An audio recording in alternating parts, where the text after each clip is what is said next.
Hey, what's going on, DDO players? Axel here. Before we get started, just want to say that I'm streaming a lot on Twitch these days, so if you want to find me live or just chat or watch me play DDO or just whatever, you can find me streaming over at twitch.tv/AxelAlexK. Also doing raid streams most Saturdays, so if you're on Thelanis or want to roll up a character on Thelanis and raid with me, you're welcome.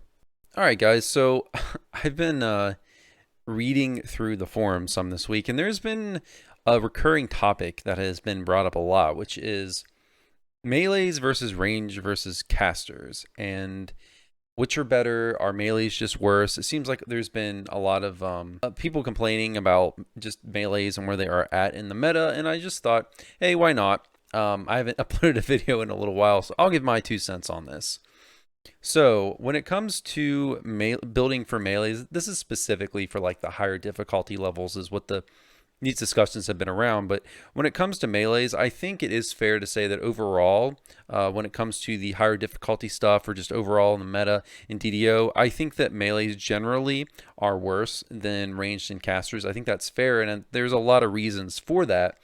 Melees certainly are very viable, and you can build an excellent melee that does really, really well in R10, and we'll get into that in a minute. But there's a lot of factors that have really, with a handful of exceptions, I think, looking back at DDO's history, but the way the game works, there's just a lot of reasons why ranged and casters generally do better. So, let's just go through the list. I made a list of a bunch of things to discuss on this topic, so let's just go through it. So closing range is a big disadvantage for melees. So one thing you could mention, first of all, is that a big advantage in DDO for ranged and casters, there really aren't a lot of range limitations as long as you don't have anything blocking your path. So melees have to actually obviously get next to their target to inflict DPS. So there's a big DPS loss there in any encounter where the archers and the casters can immediately attack and start doing their DPS when they just have line of sight, whereas melees have to actually run up to it. So even if,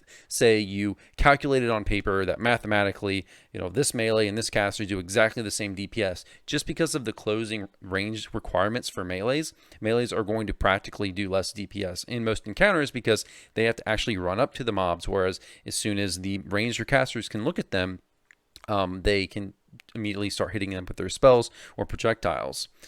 Now, this is not to say melee don't have a good niche, and we'll get into some other reasons why I think some positives from melees here in a bit. But melee does have a niche, I think, in the game as kind of your red name boss beaters. The big, most notable advantage that I think melee has is they have better sustained DPS. They aren't reliant on spell points, obviously. You can't, unless your weapon breaks, you have infinite DPS on a melee until you die or your weapon breaks. So, you can run out of action boost, things like that, but you can always hit a enemy with your weapon, whereas anything that runs on spell points, unless you're operating off of Echoes of Power, you have limitations on that.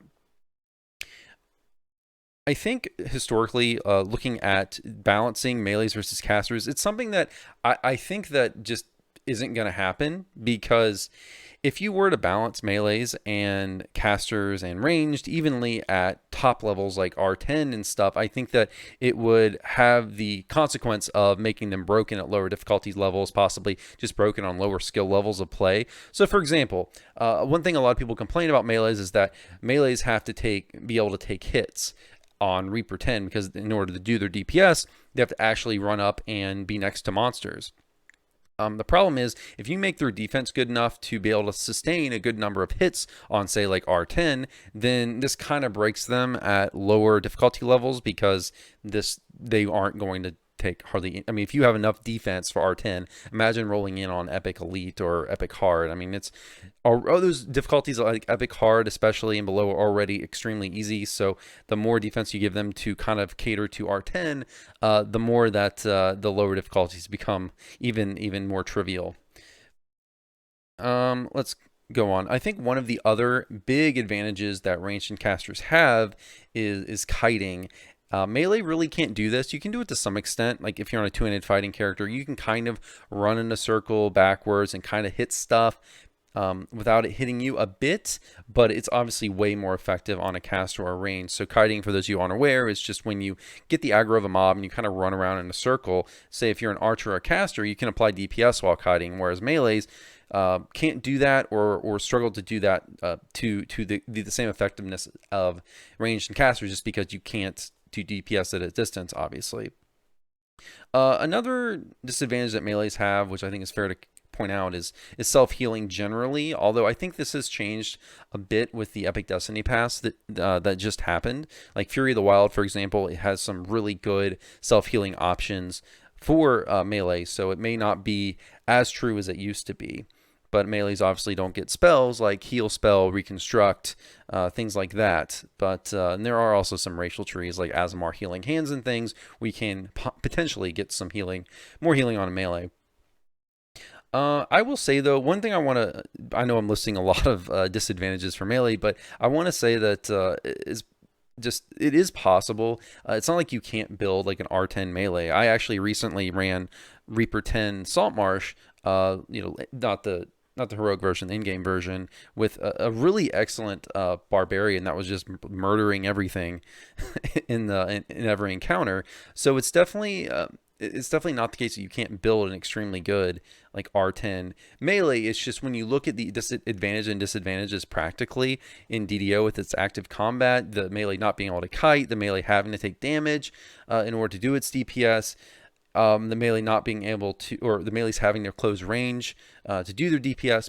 I think you could make an argument that at this point, if you're just looking at it from a pure bin max perspective, just a strategy perspective, I'm not sure what melee really does better than casters other than sustained DPS. But here's the thing with sustained DPS, and we can get into that now.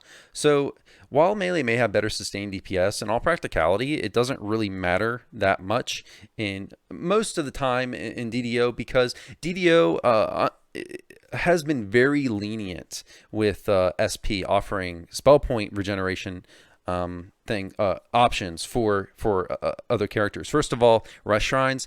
DDO is very, very generous with the rest shrines, in my opinion. They are very frequent. Very rarely are there quests where like the very, very long that don't offer any rest shrines or only offer one. When I play casters, I usually there's a rest shrine when you need it. That's something that hasn't really been a problem when I play casters. Also, if you play on Reaper, you get Lost Souls, which are the spell point gems that drop.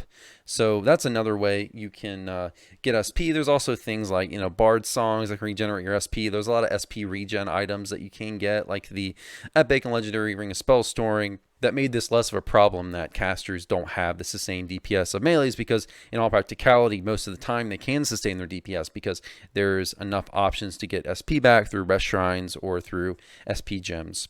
One other thing to note is that melees do also have other roles other than sustained DPS. So for example, tanking, obviously, like melees are the best tank. You got things like the Sacred Defender tree, for example, Paladin, which are just amazing tanking trees. So melees are obviously going to be the best tanks. Not that you can't build a caster tank, you obviously can, but I've seen some pretty cool like Pale Master, Warlock-ish kind of tanks in my day, but generally, Sacred Defender, trees like that melees have are going to make them the best tank most of the time. Melee also has a niche of synergy with crowd control. For example, a good tactic in Reaper, and this is something that makes melee more viable, is if you have, say, like a crowd control wizard in your group, you can have them do a mass hold on the mobs, and then the melees can beat down the held mobs with getting extra helpless damage, things like that. So there's a good niche also that I wanted to mention for melee and content, high Reaper content, if you have them synergize with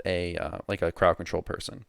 So how is this issue going to be addressed? I don't know that, like I said, it's kind of hard to just make melee have good enough defense to survive and make up for the ability of ranged and casters to kite and do damage at a distance, not have to close distance. It's kind of hard to make up with for that disadvantage by just giving melees better defense, because as I said before, I think at other difficulty levels, lower levels of play, it can break them. So how do you balance them? I think the best way to balance them going forward would be just with monster design. Perhaps we need more monsters that reward melee DPS over ranged. Maybe have mobs that maybe do more damage to those who attack with range. Maybe have mobs that are more resistant to range DPS and melee DPS. I mean, we have some of that in the game, but maybe more of that would be helpful. I think also one other thing is like with raid mechanics. A lot of the times in the game, it seems like raid mechanics are introduced that just make it flat out worse for you to be a melee. I think the best example of that right now is the hunter be hunted raid. So in that raid, it's just straight up worse to be a melee because of the way the raid works. So in the end fights, for those of you who've run that raid, you already know this, but in the end fight, the main mechanic in that raid is that there's a main boss, the master of the hunt, and there's these souls that spawn. I call them ghosts, but like these transparent humanoids that spawn in the end fight, and there's a countdown timer associated with them, so they have numbers on top of their heads, and it counts down to 0. If they get to 0, then they do massive AoE damage to the party, and the way to prevent them from doing that big damage to the party is you have to have one person stand beside them before their counter gets to 0.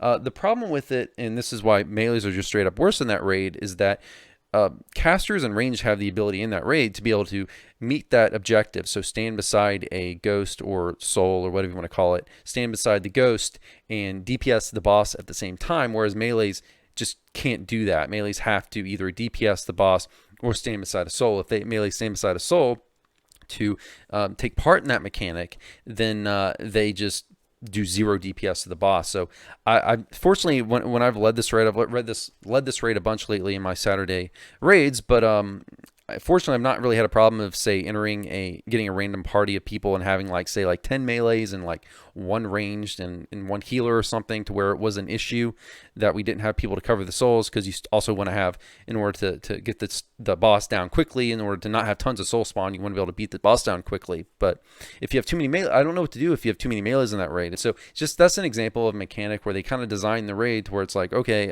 you're just straight out worse. It just disincentivizes you from bringing melees in there. So I would like to see maybe more mechanics where they balance that a little bit better, to where it's not so overwhelmingly favored to say casters.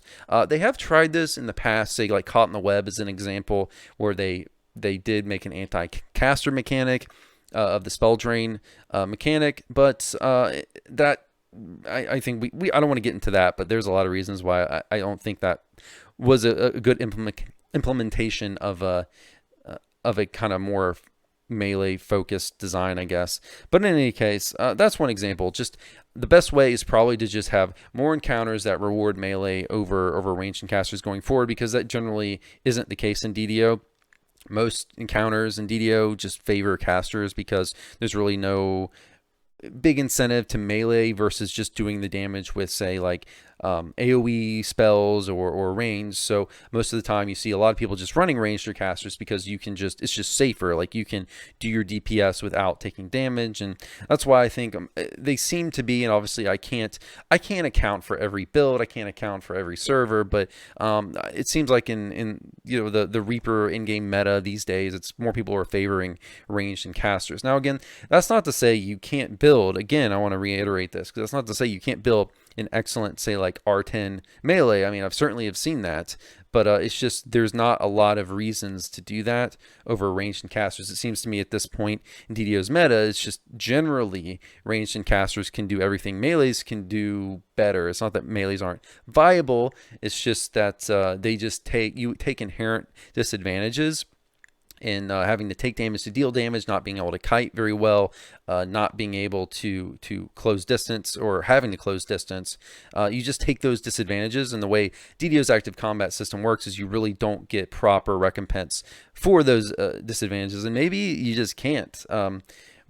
Except if we get more melee focused design in most encounters, just because it would, as I mentioned before, kind of break the game at lower skill levels or lower difficulty levels.